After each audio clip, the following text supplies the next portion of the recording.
Students, आज के इस वीडियो में हम समझेंगे हमारी स्नैपशॉट बुक का chapter first, the summer of the beautiful white horse.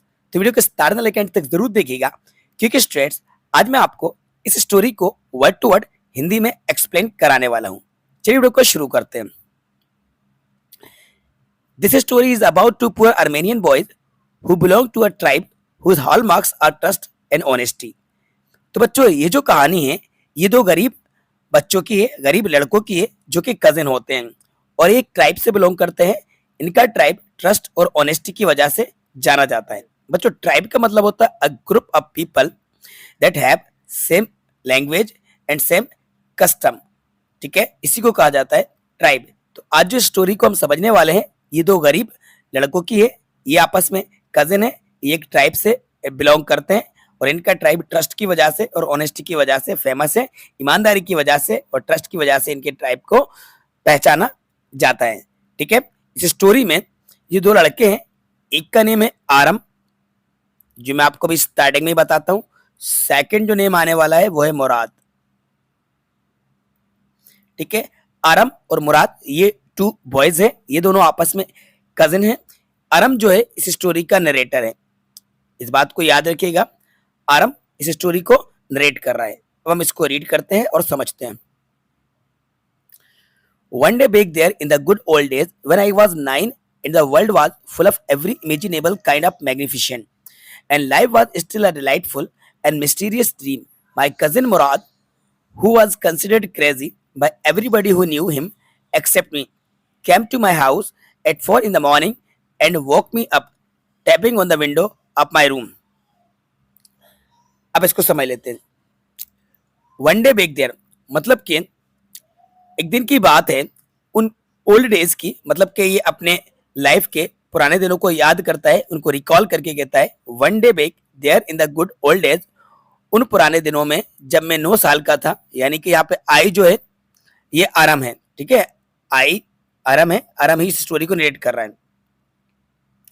I was 9 and the world was full of every imagine. मैं 9 साल का था और ये जो दुनिया है, ये जो वर्ल्ड है, पूरी तरह से इमेजिनेबल यानी कि कल्पनाओं से और शानदार मैग्निफिसेंट से भरी हुई थी। The life was still delightful, और ये जो लाइफ थी बहुत ही ज्यादा डिलाइटफुल थी यानी कि हैप्पी थी।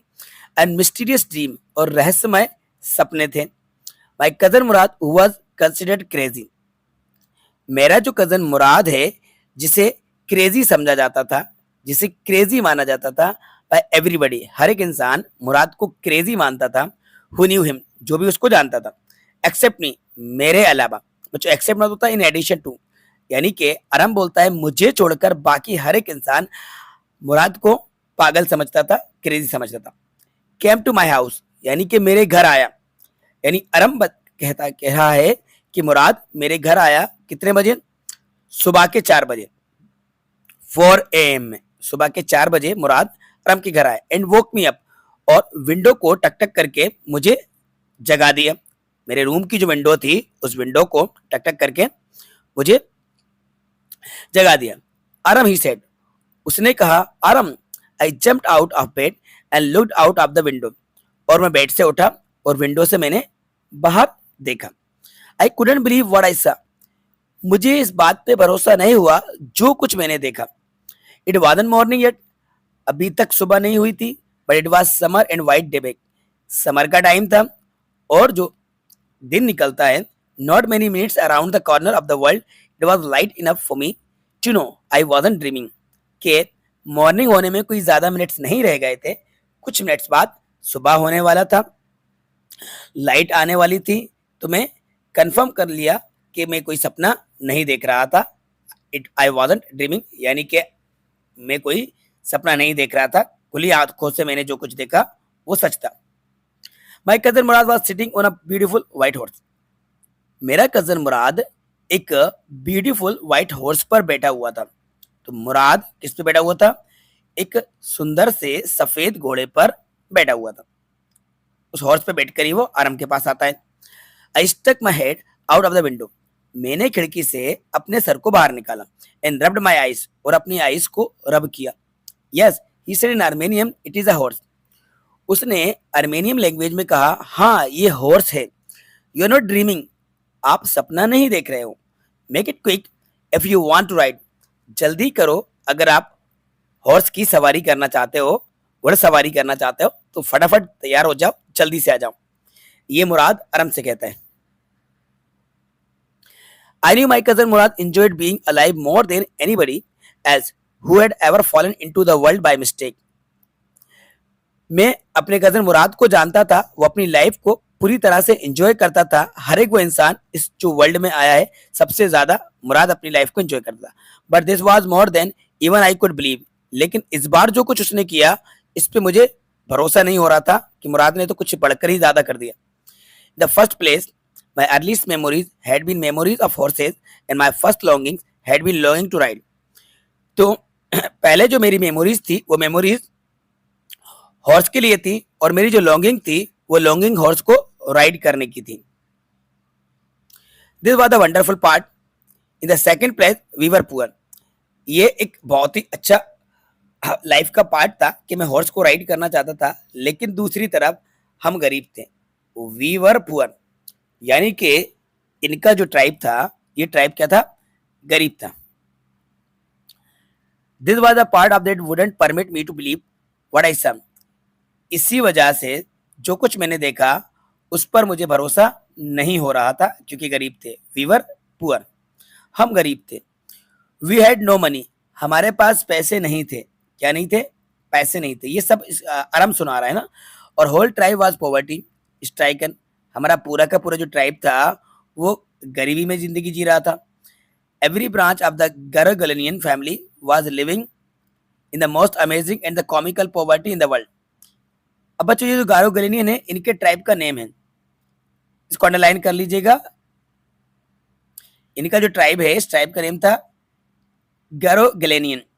तो गारो फैमिली का हर एक वो इंसान गरीबी में जी रहा था। Nobody could understand where we ever got money enough to keep us with food in our bellies.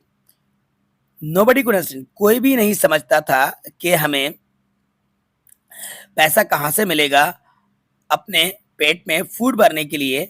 हम पैसा कहाँ से लेकर आएंगे किसी को भी मालूम नहीं होता था। Not even the old men, यहाँ तक कि इनकी फैमिली के ओल्ड मैन को भी मालूम नहीं होता था कि हम कहाँ से फूड का अरेंजमेंट करेंगे, कहाँ से मनी कमाएंगे।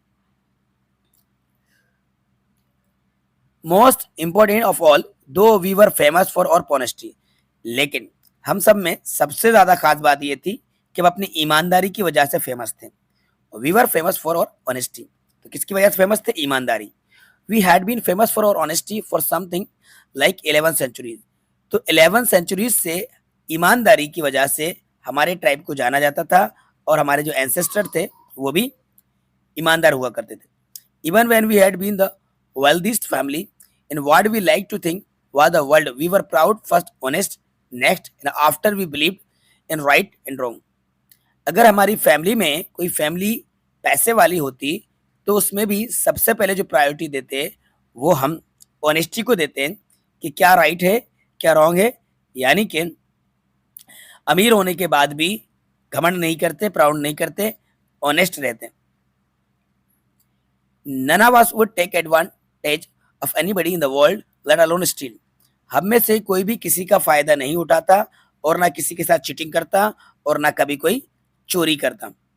ठीक है, ये इनके ट्राइब के बारे में आरंभ बता रहे हैं। Consequently, even though I could see the horse so magnificent, इसलिए मैंने जो हॉर्स को देखा वो बहुत ही ज्यादा शानदार था। आई कुड स्मेल, मैं इसको स्मेल कर सकता था। सो लवली, बहुत ज्यादा प्यारा था। Even though I could hear it breathing, मैं उसकी ब्रीथिंग को भी सुन सकता था। So exciting, I couldn't believe the horse had anything to do with my cousin Mourad. मुझे इस बात पे बिलीव नहीं हुआ था कि ये जो हॉर्स है मेरे कजन मुराद के पास है, विथ मी या मेरे पास है, विथ एनीबडी या हमारे फैमिली में किसी के पास भी हॉर्स हो, ये बिलीव करना इम्पॉसिबल था। अस्लीप और अवेक, कि मैं जाग रहा हूँ या सो रहा हूँ। Because I knew my cousin Murad couldn't have bought the horse, क्योंकि मैं जानता था कि मेरा जो कजन मुराद है वो हॉर्स को नहीं खरीद सकता था। And if he couldn't have bought, अगर वो नहीं खरीद सकता था तो ही मस्ट हैव स्टोलन, तो फिर उसने चोरी किया होगा। And I refuse to believe he had stolen, और मैं इस बात को मानने से इनकार करता हूँ कि मेरे कजन मुराद ने चोरी की होगी, क्योंकि हमारे ट्राइब में कभी कोई चोरी नहीं कर सकता था। No member of the Garoghlanian family could be a thief. Garoghlanian family का कोई भी सदस्य चोर नहीं हो सकता था। I stared first at my cousin. सबसे पहले मैंने अपने कजिन को घूरा, कजिन की तरफ कंटिन्यू देखा, उसके बाद हॉर्स को देखा, then at the horse. There was a pious stillness and humour in each other, each of them. थोड़ा सा एक साइलेंट हुए और हंसी भी आ रही थी, which on the one hand delighted me and on the other frightened me. एक तरफ तो खुशी हो रही थी उस हॉर्स को देख के, दूसरी तरफ डर भी लग रहा था कि ये हॉर्स आया तो कहां से आया। Leap out the window he said if you want to ride. उसने कहा विंडो से जल्दी बाहर आ जाओ अगर तुम राइड करना चाहते हो। इट वाज ट्रू, ये बिल्कुल सच था। Then he had stolen the horse, कि उसने हॉर्स को चोरी किया था, यानी कि मुराद ने हॉर्स को चोरी करके लाया था। There was no question about it. अब इस बारे में कोई क्वेश्चन बाकी नहीं रह गया था पूछना, क्योंकि ये पता चल गया था कि हॉर्स को चोरी किया गया था। He had come to invite me to ride or not. वो मुझे इनवाइट करने आया था कि ये मेरे ऊपर डिपेंड करता है कि मैं हॉर्स को राइड करूं या ना करूं। मुझे ही फैसला लेना था कि मैं हॉर्स पे सवारी करूं या ना करूं। While it seemed to me stealing a horse for a ride was not the same thing as stealing something else. ठीक है, लेकिन ऐसा लगता था कि हॉर्स की राइड करने के लिए चोरी करना कोई दूसरे सामान जैसी चोरी करना बिल्कुल भी नहीं था, जैसे कि money, such as money. For all I knew maybe it wasn't stealing at all. जहां तक मैं जानता था कि ये बिल्कुल कोई भी चोरी नहीं थी। If you were crazy about horses the way my cousin Mourad and I were.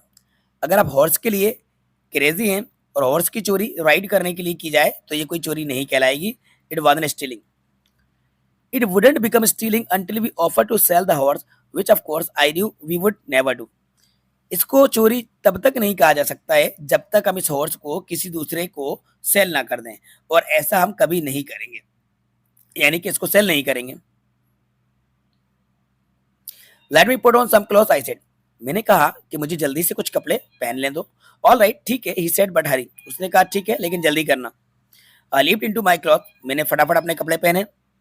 I jumped down to the yacht from the window and leaped up onto the horse behind my cousin Murad.